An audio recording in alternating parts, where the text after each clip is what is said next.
Pessoal, tudo bem? Espero que vocês estejam bem aí. Tá começando um Conversas com Afetos. Eu tô aqui no meu escritório, um prédio isolado, enfim, é onde eu consigo me concentrar, trabalhando sozinha. Oi, Rita, boa tarde já. Helena, boa tarde. Eu vou chamar o nosso primeiro convidado e, na sequência, chama a presidente Rita Cortes, do Instituto dos Advogados Brasileiros, a qual tenho a honra de integrar, né, representando o Rio Grande do Sul. Deixa eu chamar aqui o Rafael, porque hoje vai estar bastante interessante a temática. Tudo bem, Carolina? Bom dia, que a gente tenha, espero que vocês tenham tido uma ótima Páscoa. Dizer que esse momento aí a gente tem que fazer as reflexões necessárias. Dário, seja bem-vindo. Eu tô com algumas telas abertas aqui atrás de mim, só que eu vi que estava com pouca luz, daí eu tô tentando arrumar um jeito. Então eu vou chamar aqui o Rafael de Jorge. Já. Que ótimo, né? Quando a gente trabalha em equipe é muito legal. Pontualmente, 13 horas, iniciando conversas com Querida, afetos. tudo bem? Muito boa tarde, professor Boa Rafael de tarde. Jorge. Boa tarde a vocês. Um prazer falar com vocês. Quem não conhece ainda o professor Rafael, ele fala diretamente da Itália, da Universidade de Salerno, é sociólogo, tem várias obras que pesquisam sobre a teoria da sociedade, a questão do empoderamento, a questão da legitimação de direitos. E na semana passada, nós iniciamos uma conversa sobre a questão da imunização de direitos, e eu fiquei com vontade de trazer mais esse tema e trazendo também outros convidados, como a Rita Cortes, que logo em seguida fala depois do professor Rafael. Professor Rafael, Sim. dando as boas-vindas, feliz Páscoa, espero que o senhor tenha tido, dentro do possível, uma boa Páscoa. E eu Obrigado. passo a palavra para o senhor, então, para a gente aproveitar esse tempo. Obrigado, querida. Então, você pode me ouvir? Sim, está tudo perfeito. E o senhor está me ouvindo bem? Sim, querida, bastante. Então, boa Ótimo. tarde a todos. Boa Páscoa, naturalmente, a todos. Aqui estamos encerrados já um mês e meio na Itália e não vemos uma possibilidade de sair dessa situação. Então, o tema do qual estamos falando a última vez, isso. Nós estamos falando a última vez era o seguinte, digamos, o direito tem na sociedade moderna a função de imunizar a sociedade frente às ameaças que a sociedade faz a si mesma. Porque a sociedade moderna, a sociedade todas, pode se ameaçar somente através de si mesmas. Tá? E o que podemos ver que esse poder, esta função de imunização que o direito tem frente a todos os demais sistemas sociais, como a economia, como a política, como outros direitos, outros sistemas sociais, a educação, por exemplo, mas de maneira mais específica, a política e a economia, esta função de imunização está ela mesma ameaçada. O que faz essa função de imunização do direito, que tem um direito?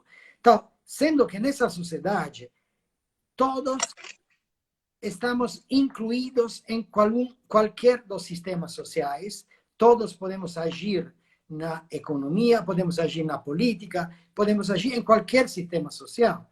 Mas a inclusão em um sistema não garante nada frente à exclusão em outros sistemas sociais. Assim que o direito tem a função de reduzir as ameaças que os diferentes sistemas sociais podem fazer um contra o outro. O que tem acontecido? Que com a financiarização da economia nos últimos anos a partir da Segunda Guerra Mundial, mas já a partir, digamos, do final dos anos 20 do século passado, com a financiarização sempre mais grande, mais crescente da economia, os excluídos dessa possibilidade de acessar aos diferentes sistemas sociais foram sempre mais. Primeiro. Segundo, através dessa contínua exclusão dos particulares frente aos diferentes sistemas sociais, da falta de qualquer garantia de imunização das consequências negativas de cada um deles, o direito é sempre mais impotente, no sentido que os limites do direito são sempre mais estreitos, entendeu? As possibilidades de agir do direito são sempre mais estreitas. A financiarização da economia, a deslocação das produções do Ocidente até o Oriente, a centralidade que ocupou a China, tudo isso tem produzido uma excedência de particular. Excedência. Era o que alguma coisa parecida, mas não é o mesmo, seja claro, do que no final do século XIX, Marx, no capítulo 23 do terceiro volume do Capital, chamava de exército industrial de reserva. Agora, esse não é mais um exército industrial de reserva, mas uma excedência da universalidade produzida pela universalidade do acesso de todos aos diferentes sistemas sociais. O direito não tem mais o poder de imunizar frente a tudo isso. O direito tem sobre de si mesmo uma ameaça contínua, que é esta intervenção da política. Em outras palavras, se acostuma dizer que estamos vivendo continuamente em um estado de necessidade. O que quer dizer estado de necessidade? O que se chama de emergência é uma necessidade, mas essa necessidade está construída, declarada, feita pela política. Entendeu? Nos últimos 20, 30 anos, foram todos anos de necessidade. E a política trabalhou nessa condição de necessidade. Você sabe, para ter experimentado isso no Brasil, mas também na Europa e também em outros países. Agora o que está acontecendo? Que a sociedade toda tem uma ameaça que sai do ambiente da sociedade. O vírus é isso, uma ameaça. Essa ameaça penetra em todos os sistemas sociais através da contaminação do ambiente que está ao redor da sociedade. Está contaminando os homens, em outras palavras. Tá bem? O que acontece? Que a política agora tem uma justificativa universal para declarar o estado de emergência, o estado de necessidade. O que faz esse estado de necessidade? Suspende o direito. Essa suspensão do direito se manifesta como autossuspensão do direito, porque a decisão política para suspender o direito tem cara jurídica, tem rosto jurídico, entendeu? Essa também penetra o direito. Assim que, a essa condição, o direito está imunizado frente à sua função de imunização. E está exposto. Está exposto ao que vai dizer a ciência, está exposto ao que vai fazer a política, está exposto ao que vai fazer a economia. Entendeu? Uhum. A essas condições, tem sentido uma expressão de Nietzsche, o qual disse uma vez: tudo o que acontece é justo e injusto no mesmo tempo, e nos dois casos está justificado.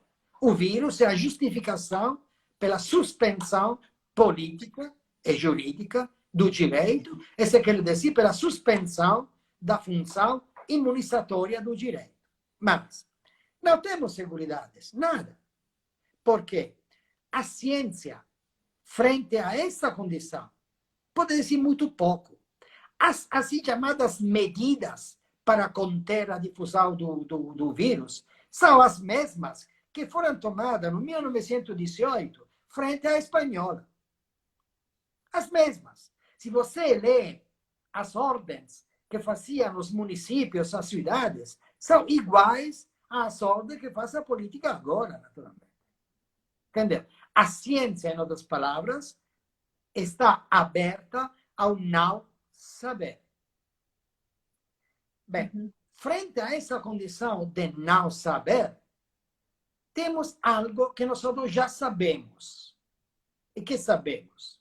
Sabemos que o vírus não é uma maledição divina, não tem a ver com os pecados dos particulares, como se achava quando foi da difusão da HIV.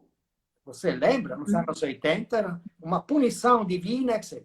Nós outros agora sabemos que tudo isso tem a ver com a ocupação da sociedade frente ao seu ambiente. O que acontece com a deflorestação, a destruição da Amazônia, a ocupação das florestas, a utilização dos animais selvagens como comida. O que acontece com tudo isso? Entendeu? Assim que temos um grande problema, que é sabemos que esse vírus foi produzido por essa ocupação do ambiente, por essa interrupção das regularidades naturais do ambiente, mas a ciência não sabe o que fazer. Pode encontrar capacidades de nos inocular esse vírus, assim que os corpos se podem defender por si mesmos. Mas até quando isso não vai acontecer, todas as decisões estão justificadas. Entendeu? Até chegar à justificação última da autodestruição da sociedade, através da autodestruição do seu ambiente, que é o que se acostuma a chamar de imunidade de gregge, imunidade universal, que estava fazendo Trump, o que quisera fazer o Johnson na Inglaterra. Isso quer dizer deixar contaminar tantos particulares, os quais morrem, naturalmente, até quando aqueles que sobrevivem são todos imunizados. Entendeu? Essa loucura universal é uma loucura a qual intenta de enfrentar o problema da produção de excedências, da qual falávamos ao começo da nossa conversa. Por quê? Um país como Estados Unidos, que se morrem 200 mil, 300 mil particulares, não cambia nada. Não é esse o problema. Para a Inglaterra, que se infectam e se morrem 100, 150 mil particulares, não é esse o problema. Não é que a sociedade vai ser mais pequena, mais estreita, mais nada. É somente uma forma de controle da excedência, que foram produzidas pela financiarização da economia, assim como a imunização do direito foi destruída pelo normal funcionamento dos sistemas sociais. Dessa maneira, estes políticos, esses populistas, estes criminosos que tomam essas decisões, não? Ou que tentaram tomar essas decisões, eles enfrentam um problema, assim como os mesmos problemas foram enfrentados no século XVII, no século XVIII, quando as excedências dos loucos, dos enfermos, dos leprosos, dos contaminados para a peste, estavam colocados fora da cidade. Agora eles estão aqui, mas esta excedência não faz nada pela sociedade. Pode ser tranquilamente eliminada. Eliminada, porque é uma excedência. Bom, o que fazem os direitos humanos? Nada. Os direitos humanos que foram capazes, assim como eles estão concebidos, foram capazes de coexistir com 3 séculos de escravidão. Foram capazes de coexistir com as destruições das ideologias, a destruição das ideias. Foram capazes de coexistir com a produção dessa excedência. Os direitos humanos realizaram as condições para a produção da modernidade. Mas o que estamos vivendo são as primeiras consequências dessa modernidade. Então, não vão ser os direitos humanos, mas pode ser uma reocupação política dos espaços da política que foram reocupados pela economia e pela finança.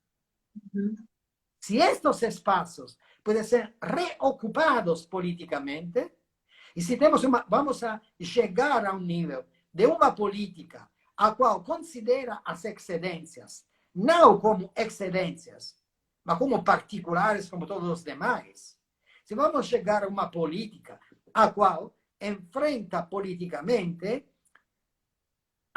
os problemas da realização aberta das possibilidades da modernidade, da inclusão real de todos em todos os sistemas, da reocupação do poder de imunização que temos direito. Se nós vamos a reocupar isso, temos a possibilidade de vincular-nos a um futuro aberto através da nossa representação do risco.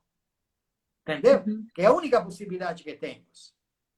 Agora, nós outros somos destinatários, afetados, contaminados pelas decisões da política. Reocupar o espaço político quer dizer retransformar o que está incumbendo sobre de nós como ameaça, isto é, como perigos, frente aos quais não podemos fazer nada a não ser ficar encerrados em casa e transformá-los em riscos. Esse é o problema. Em possibilidades de construção do futuro e de futuros diferentes, mas reocupando, reconquistando as reais possibilidades da modernidade, que são reais possibilidades da inclusão de todos e não da exclusão. Entendeu? O Johnson, somente agora, depois de se contaminar, entende a perigosidade criminosa das suas palavras 3 semanas atrás. Entendeu? Com Trump, o problema não existe, porque tem problemas mentais, então aí não pode fazer nada.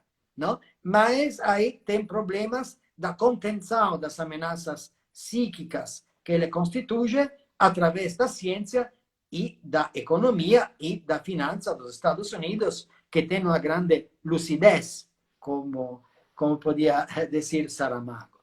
Então, o problema do direito é o problema de reconquista, reocupação da sua função de imunização. Entendeu? Da violação da condição de suspensão na qual ele está. Claro? E da eliminação da ideia da emergência. Essa não é uma emergência.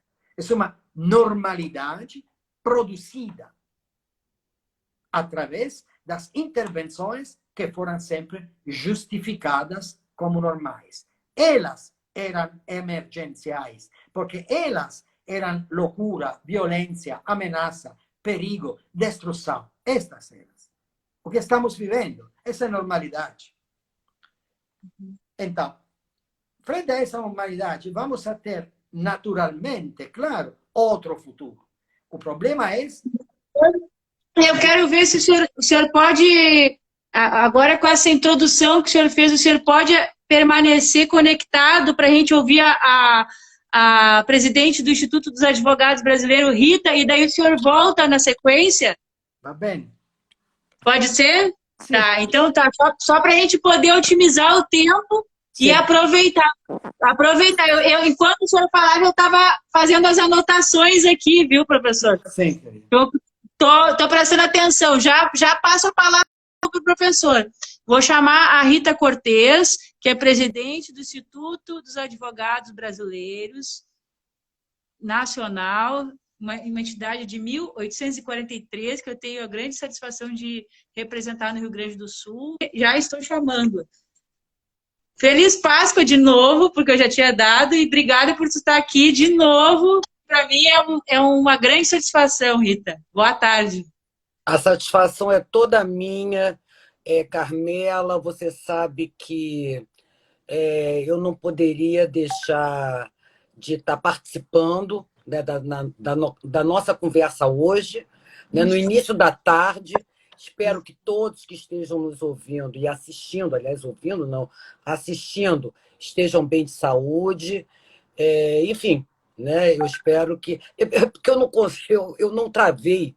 Então, vai entrando mensagem ao mesmo tempo que eu estou falando, isso é meio complicado, mas eu vou chegar lá. Eu vou aprender Tá. a usar, a fazer as lives assim, direitinho. Mas tá Olha, indo bem. IAB Nacional, olha, nosso IAB está acompanhando a nossa assessoria de imprensa, a Fernanda Pedrosa, o Ricardo Gouveia, quer dizer, cobertura da nossa assessoria de imprensa, que não vai faltar na nossa conversa de hoje. Então, sempre é um prazer, Carmela. Eu estou com um tempo também limitado, porque hoje nós fizemos uma videoconferência do Conselho nós fizemos uma sessão do Conselho Federal através de videoconferência. E nós também estamos fazendo isso no Instituto. Você sabe disso, inclusive tem uma proposta de reunião com os representantes estaduais, sendo você representante do Rio Grande do Sul, por videoconferência. Então, estamos ativos, em plena, enfim, plena atividade, tocando. Acho que a gente tem que tocar, a gente não pode parar, a gente tem que estar realmente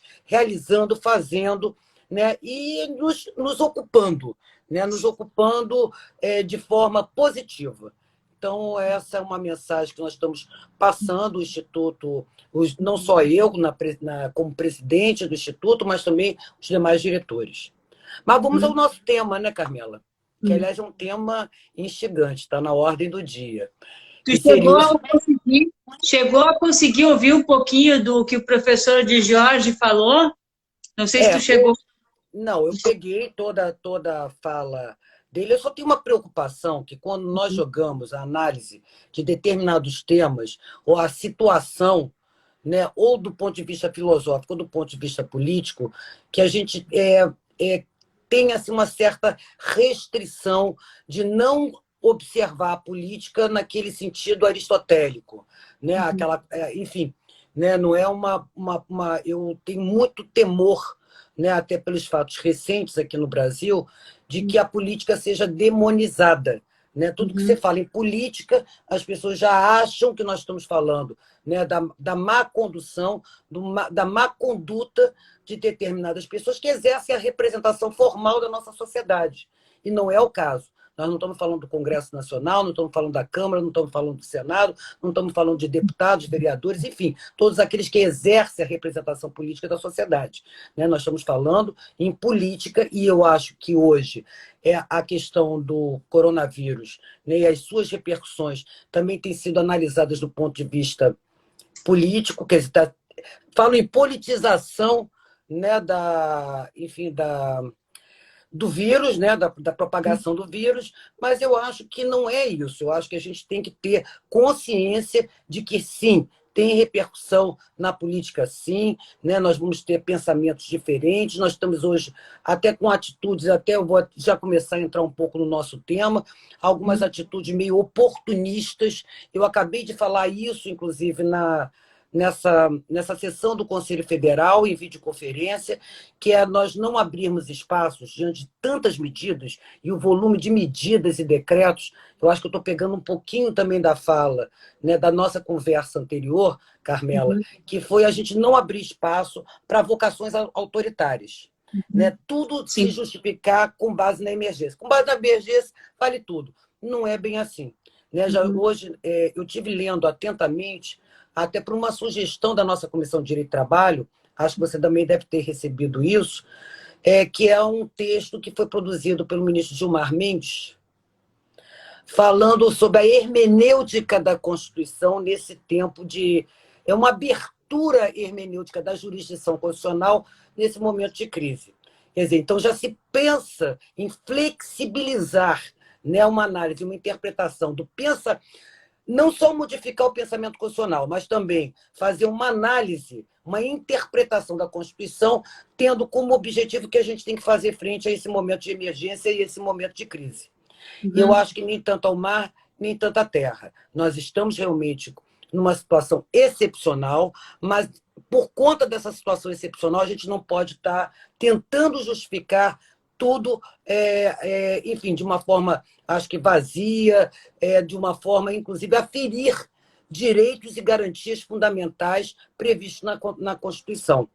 Então, até nesse texto do ministro Gilmar, é uma pena que eu não tenho como baixar aqui, mas ele chega a falar que a administração pública precisa agir rapidamente, e realmente, a administração pública ela tem que agir rapidamente para dar conta não só dessa situação, né, de extrema desigualdade social que está se agravando por conta, né, enfim, da expansão, né, do vírus, né, mas não só do ponto de vista social, mas principalmente do ponto de vista da saúde. O Carmelo, eu fico dizendo assim, gente, nada que a gente não soubesse, só que agora está ficando mais visível. Falta de sistema sanitário, falta de tudo. Falta de tudo. Aliás, as palavras têm força, né? Hoje, para você falar em desempregado, você chama de informal. Eu tenho dito muito isso. São os informais, são os desempregados. São trabalhadores, né? Mas eles não têm vínculo de emprego, eles não têm contrato, não têm direitos garantidos. Esse é o fato. Né? Ou então dos vulneráveis. Quando a gente fala vulnerável, a gente está falando da pobreza, das pessoas pobres, que não têm acesso a nada, que estão sendo excluídos, que vêm sendo excluídos gradativamente, né, desses direitos e dessas condições mínimas básicas. É a questão da dignidade do ser humano. E isso está lá na Constituição. Então, a gente pode, por conta dessa medida de urgência, já que a Constituição nos dá o norte, né, nós abrirmos mão, né, de princípios e normas, né, que assegurem a dignidade do ser humano. Nós podemos abrir mão dos valores democráticos, nós podemos abrir mão desses direitos que nós chamamos de direitos fundamentais e que, por serem fundamentais, o nome já diz isso, essenciais à sociedade, né, eles estão protegidos dentro da própria Constituição, não sendo passíveis de serem modificados através de emenda constitucional. Então, eu acho que essa que é a questão que a gente tem que pensar, né, com muito cuidado. Né? Eu acho que nós temos que ter cautelas, né? Nós não podemos estar justificando, como fiz o ministro Gilmar. Aliás, eu acho até muito interessante, né? Toda vez que é para justificar uma flexibilização da Constituição, com todo respeito ao STF, ao ministro Gilmar Mendes, as pessoas sempre aparecem com teorias exóticas, né? Princípios, entendeu? Que incompatíveis com a nossa realidade. Né? Apesar do mundo globalizado, que é uma coisa também que a gente tem que, né, pensar, né, quais são as saídas no mundo que hoje a gente tem globalizado, de algumas economias que estão se fechando, né, que dão prioridade, inclusive, a concepções nacionalistas. Elas são sociedades que se fecham, mas isso é interessante ou não é interessante para o progresso da sociedade, né? Mas voltando então a essa situação, então eu acho que você não pode criar esses princípios que são incompatíveis com a realidade brasileira. Aliás, dizem assim, o Brasil é o país das jabuticabas. Jabuticabas só existem no Brasil. Quem disse isso foi Mário Henrique Simons. Né? E virou enfim, para justificar que você não pode, né, fazer uma economia divorciada, né, da realidade que você vive, entendeu? Enfim, de dados concretos, de fatos concretos, né? Então, a gente usa esse termo, né? Aqui é o país das jabuticabas, então nós temos que analisar e interpretar adequadamente a nossa situação no país. Deu o nome de interpretação finalística, deu o nome de interpretação histórica, e a interpretação histórica ela é muito importante. Nós fizemos um pacto constitucional, criamos um pensamento constitucional em 1988 para superar uma situação difícil, tanto do ponto de vista econômico, mas principalmente do ponto de vista político, né? E você não pode, né, por conta de uma emergência que existe, que ela é real, entendeu? Que todos nós temos que estar empenhados em realmente a superar essa crise, mas justificar, entendeu? Rasgar esse pacto que foi criado para se criar um outro sem a menor justificativa, né? Eu acho que isso daí... E a advocacia também. Aliás, eu disse Rita, e dentro o de Jorge falou uma questão dessa necessidade da ocupação do espaço político, para que esse núcleo aí que a gente fala, que é aqui no Brasil dos direitos fundamentais, eles não sejam violados por esses atuais políticos que querem suspender esses direitos. Então, dentro dessa linha da ocupação dos espaços políticos, o que tem de agenda dessa semana do IAB nesse sentido de intervir nessas medidas de fragilização dos direitos fundamentais? Sim, nós já começamos a retomar o nosso trabalho técnico. Nós apresentamos um parecer sobre as relações jurídicas privadas, que foi objeto de um projeto de lei apresentado pelo senador Anastasia. Foi, aliás, várias comissões opinando, mas eu não vejo até o projeto de lei como mais grave. E a nossa ideia é exatamente continuar analisando, né, todas as medidas e todos os decretos que vêm sendo baixados. Até porque a área mais atingida nesses momentos de, vamos dizer assim, de interpretações outras que não sejam aquelas que tragam consequências sociais, que levem em consideração consequências sociais justas, né, que estejam em consonância com os valores e os princípios democráticos. Então, sempre o primeiro a ser atingido é a relação jurídica de trabalho. Sim. Né? Então, não bastasse a reforma trabalhista que pôs o rei nu, a reforma trabalhista veio para criar empregos. Né? E nós estamos vendo qual foi o resultado. A reforma trabalhista não aumentou emprego algum, muito pelo contrário, criou 40% de pessoas na informalidade. Gente, isso não é normal. Isso não é normal. O informal, o chamado informal, é o camarada que tem lá uma birosca, vende. Se a birosca fechar, ele estava com a mão na frente e outra atrás. Assim, no popular é exatamente isso, que me perdoe o professor, mas, entendeu? Usando no popular, é isso. A pessoa não tem menor condição, ela não tem perspectiva de sobrevivência. Né? Qual vai ser o dia? Como é que vai ser o dia de amanhã? Eu vou conseguir pagar minhas contas? Eu vou conseguir pagar o aluguel? Vou conseguir pagar, entendeu? Eu não vou falar minha escola, né? Em educação, porque realmente essas pessoas estão... Lamentavelmente, é um país que exclui as pessoas de acesso à educação. E a gente está vendo isso, que tem pessoas que absolutamente não compreendem a extensão e a gravidade da situação do vírus. Bom, pois bem, entendeu? Então, eu acho que... eu penso, né, que tudo isso deve ser levado em consideração, até para que nós não tenhamos, né, um rompimento da estrutura constitucional, que a gente venha a ter um retrocesso que talvez não seja possível de ser recuperado, e lembrando sempre, né, dignidade da pessoa humana, né, quando hoje a gente fala em solidariedade, em fraternidade, que nós vamos ter uma sociedade diferente, né, quando sairmos aí da crise do coronavírus, eu fico meio tipo aquela música do Lulu Santos, eu vejo a vida melhor no futuro, mas eu assisto em cima do muro de hipocrisias, entendeu? As pessoas estão falando em solidariedade e, ao mesmo tempo, defendendo que tem que voltar a trabalhar, entendeu? Que se dane se o camarada vai ter um problema de saúde, se voltar a trabalhar significa... Inclusive, tem alguns que são os profissionais de saúde, estão sendo obrigados a trabalhar em situação de insalubridade, entendeu? Que é proibido. Não só por lei, mas pela Constituição. Entendeu? Então, está tudo muito complicado. É lógico que nós temos que fazer concessões, a gente tem que adequar o momento, mas a própria Constituição dá as saídas. Eu pedi a um colega nosso da diretoria, olha, se você conhece, que é a pessoa que tem sido destacada pelo Instituto a cuidar da nossa representação estadual, que é a Folhena. Eu disse assim, Folhena, minha linha, todas as exceções na Constituição possíveis numa situação, num estado de emergência. Entendeu? E, aliás, estado de emergência não é estado de guerra. Isso é importante falar, Carmela. As pessoas estão falando, nós estamos num estado de guerra. Nós não temos inimigo. Gente, a gente quer salvar as pessoas, quer salvar a vida das pessoas, entendeu? Então, a gente não tem inimigo a ser abatido. A gente não está sob o perigo, né, de uma ameaça, enfim, de um ataque, uma ameaça, entendeu? A estilo de uma ameaça em tempos de guerra.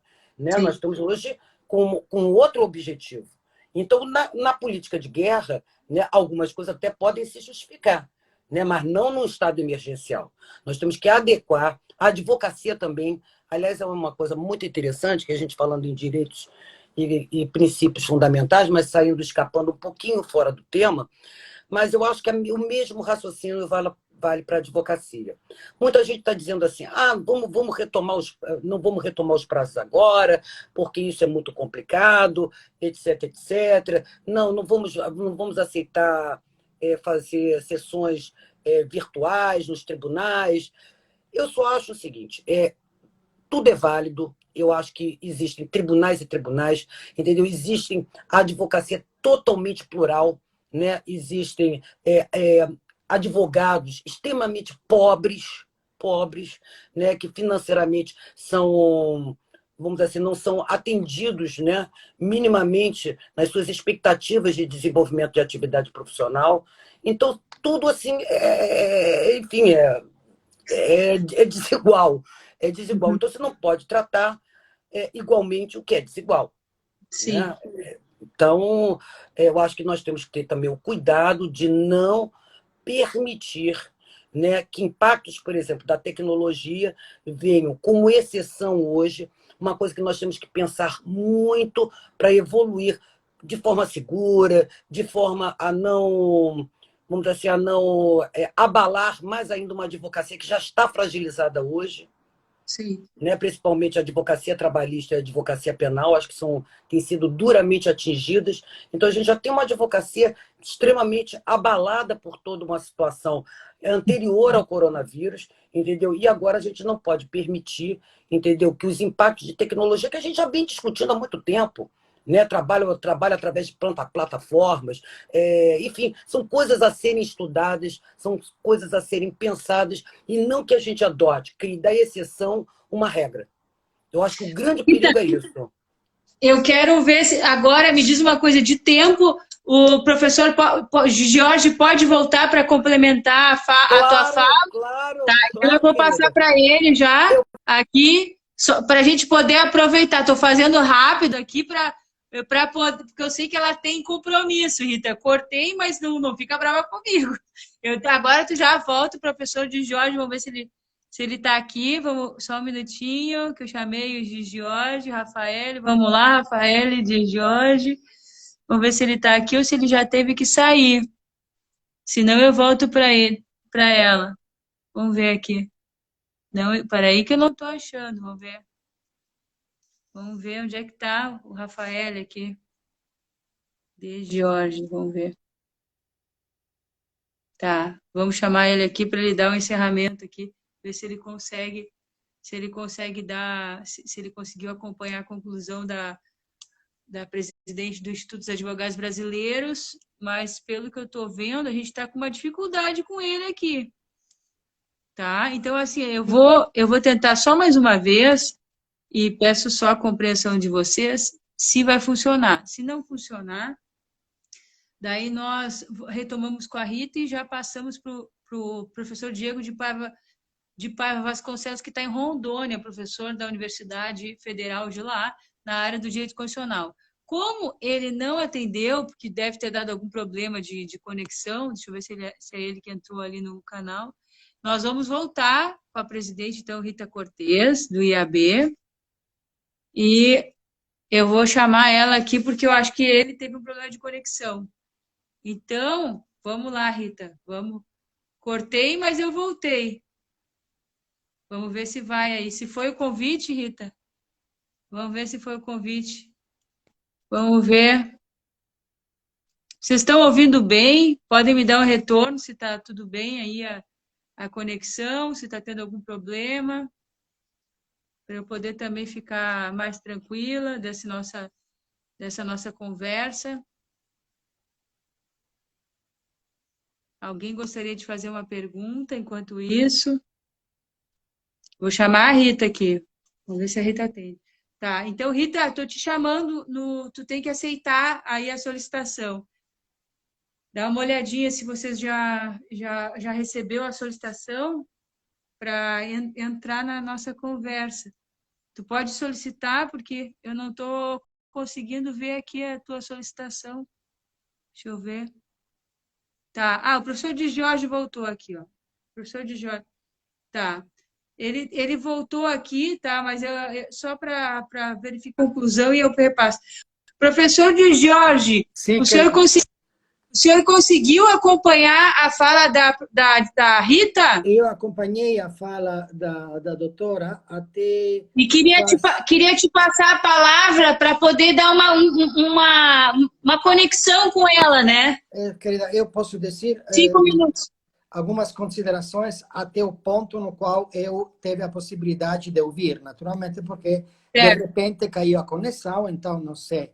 Mira, o problema é, digamos, o seguinte: não precisa fazer uma hermenêutica dos direitos humanos pelo futuro. Seria oportuno fazer uma hermenêutica dos direitos humanos pelo passado, porque os direitos humanos foram sempre interpretados para as cortes supremas de todos os países, e também do Brasil, naturalmente. Se tem a desigualdade social que temos, é porque as interpretações dos direitos humanos que foram feitas eram altamente compatíveis com a produção de uma grandíssima desigualdade social. Se este vírus tem a que ver com a desigualdade social, e sabemos que tem a que ver, então, não precisa de uma interpretação dos direitos humanos pelo futuro, mas pelo passado, naturalmente. Assim que, se os direitos humanos foram fragilizados, este é um problema do passado, não do futuro. Não podemos recorrer a medidas que não foram tomadas no passado para construir o futuro, entendeu? Não podemos repetir o mesmo. Então, o negócio é o seguinte, que a falta do sistema sanitário é um problema do passado, não é um problema construído pelo vírus. Os países tinham que construir planos para enfrentar as pandemias. Eles não construíram. Entendeu? Agora se vê o mesmo que aconteceu com as cárceres no Brasil. Não é problema de enfrentar medidas agora. A situação dos cárceres no Brasil, nesse momento, é resultado de contínuas violações do direito que foram feitas a todos os níveis da aplicação do direito, a partir dos advogados, chegando a juízes de primeira, segunda, terceira instância, aqueles que tinham que dar o habeas corpus, todos. Agora, declarar um estado de coisas inconstitucional frente à situação das prisões no Brasil seria muito mais civil, muito mais nobre, se me permite a palavra, declarar que as ilegalidades foram cometidas em todos os níveis políticos, jurídicos, etc., e que a condição atual é a consequência daquelas ilegalidades. Não precisa se apelar aos direitos humanos, entendeu? Os direitos humanos tinha 2, 3, 4, 5, 20, 30, 40 anos atrás. E o mesmo é com o vírus. O vírus, claro que em um sentido muito claro e especial, é um construto da política. Não é que a política produz, digamos, os núcleos virais, mas a política produz as condições às quais tem a difusão que tem. Assim como a política pode declarar, deixamos morrer 150 mil até quando a maioria não está imunizada. Então, os problemas são todos problemas políticos e jurídicos. E os tribunais, as cortes, têm responsabilidade pelo passado, não pelo futuro. É importante que eles fizeram, não que vão fazer. Claro que agora se pode apelar a todos os direitos humanos, mas a Constituição de 88 existia já tinha. Não é que precisa ser inventada agora, essa Constituição. Assim que, até quando falamos sempre a mesma linguagem, então não temos nenhuma possibilidade de entender o que está acontecendo. Não é um problema da hermenêutica, é um problema da construção do futuro, que tem que ser totalmente diferente do passado. Mas esse presente é consequência do passado. Sim. Não tem que ver a globalização. A globalização é uma grandíssima aquisição da evolução social. Grandíssima aquisição. A excelência que é produzida não é isso? Tem a ver com a globalização. Tem a ver com a ocupação econômica da política, como a ocupação financeira, econômico-política do direito. Esta sim. Professor, eu quero lhe agradecer pela Obrigado. participação. Obrigado. Vou passar a palavra para a Rita Cortes, para ela também fazer as considerações. Obrigado. E passar a palavra para o professor Diego, que está em Rondônia. Obrigado. Não sei se vai dar tempo do senhor assistir a fala dele, mas se o senhor puder, obrigado, daí o senhor assiste. Mas isso vai estar no YouTube depois. Perfeito. Tá obrigado, bom? Que eu vou me despedir. Vamos nos falando. Alguns compromissos. Um beijo para todos. Tá, E agradeço ainda uma vez. Eu agradeço. Rita, vou te chamar para a gente fazer eu tive que fazer o intercâmbio para poder fazer, se tu puder fazer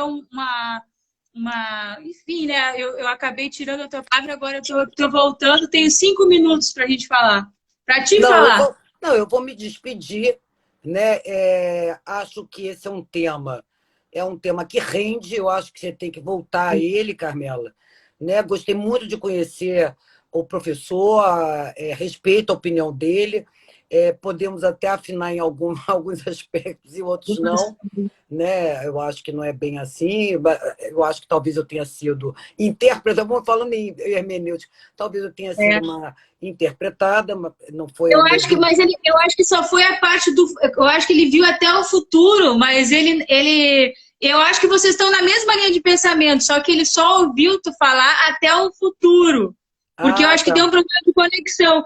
Porque ele disse a mesma coisa, que é um problema do passado, que a gente já tem, também já disse isso, que é a questão da Constituição, que nós já temos uma legislação que fala de garantias, então não é mais a nossa internet, mas eu acho que a gente está na mesma linha. Sim, não tem dúvida. Mas foi um prazer, eu acho que nós temos que repetir uma ideia que eu passo para o Instituto. Exatamente, eu acho que esse é um tema muito importante. Eu acho que é um tema assim enfrentado por todos nós, advogados, juristas, enfim, todos que participam do meio acadêmico, né? Eu acho que hoje vamos aproveitar, inclusive, o momento está nos levando a refletir sobre a questão dos pactos, do pensamento constitucional, o que é Estado de Direito, o que é Estado constitucional, que tem uma diferença também, né? Então, acho que é por aí. Mais uma vez, Carmela, eu vou assistir mais um pouquinho aí da... Eu agora quero ouvir o professor Diogo, né? Eu estou tentando aqui no Instagram chamar ele, mas eu não estou conseguindo ter o retorno se ele já está online. Eu vou ver ali na nossa caixinha de diálogo se ele já aparece, porque eu não ouvi ainda aqui. Mas se ele não tiver, a gente vai fazer uma conclusão, né, agradecendo que todo mundo que participou e dizer que a gente vai seguir sempre que a disponibilidade da agenda da presidente Rita aqui para falar. Ele não está atendendo, então eu acho que vai... O professor Pedro Estevam Serrano, ele pediu desculpas, que ele teve um compromisso, agradecendo a professora Fernanda Trajano de Cristo, que é uma professora de Direito Penal, ela tem um livro bem interessante, que vamos ver se a gente faz uma live sobre isso, e eu vou te passar a palavra, porque o Pedro Estevam realmente não vai, pediu desculpa, não vai poder estar. E o Diego está com algum problema de conexão que eu não estou conseguindo identificar. Então, eu acho que a gente vai... Estou tentando ver se eu olho aqui o outro computador aqui, porque as telas não dá para a gente ter tudo numa mesma tela. Então, eu estou tentando ver aqui. Ele não entrou em contato comigo pelo WhatsApp. Então, eu acredito que tenha tido algum problema. De qualquer maneira, eu vou passar a palavra para tu terminar essa conclusão, e daí eu me despeço para a gente poder agendar em breve uma nova conversa. Eu, mais uma vez, te agradecendo, Carmela. Vamos retomar aí as nossas conversas com afeto sempre. Eu acho que é um momento que todos nós precisamos ser abraçados, é um momento de afetividade, né? Sobretudo, querer que realmente a gente supere, nós vamos superar tudo isso. Agora, mas é tão importante, aliás, os princípios e as garantias fundamentais, que aliás foi o nosso tema de hoje, ele decorre exatamente dos valores democráticos que nós defendemos. E dentro dos valores democráticos, nada mais, nada menos que defesa de direitos sociais, direitos sociais e direitos individuais, defender as liberdades, o que nós chamamos de liberdades democráticas, né? Liberdade de pensamento, enfim, de mobilidade, enfim, todas as liberdades, né, que os seres humanos precisam, né? E por isso defender, né, a dignidade humana, que é um valor universal, inclusive, né? É um princípio absoluto, a meu ver, e, enfim, nós criarmos uma sociedade fraterna, que se respeite, fundada em harmonia social, em progresso social. Não existe, mais uma vez, quem produz riqueza são os trabalhadores também, né? Então, não existe progresso social se não houver realmente, aliás, progresso econômico se não houver progresso social. Não vamos nos esquecer que a interferência do Estado, e essa é a grande discussão, né? Essa é a grande discussão, ela é fundamental nesse momento. Tudo que se negava, né, é hoje tudo que se exige, né? Então, enfim, eu acho que se eu posso deixar aí uma mensagem, é assim, não esquecer que nós começamos com a limitação de gastos do Estado, que levou, de certa forma, à situação que nós estamos vivendo hoje. Então, o passado se reflete no presente e mais ainda no futuro, para que a gente não repita. Obrigada, Rita. Beijo aí, beijo a todos os confrades, os colegas, advogados, enfim.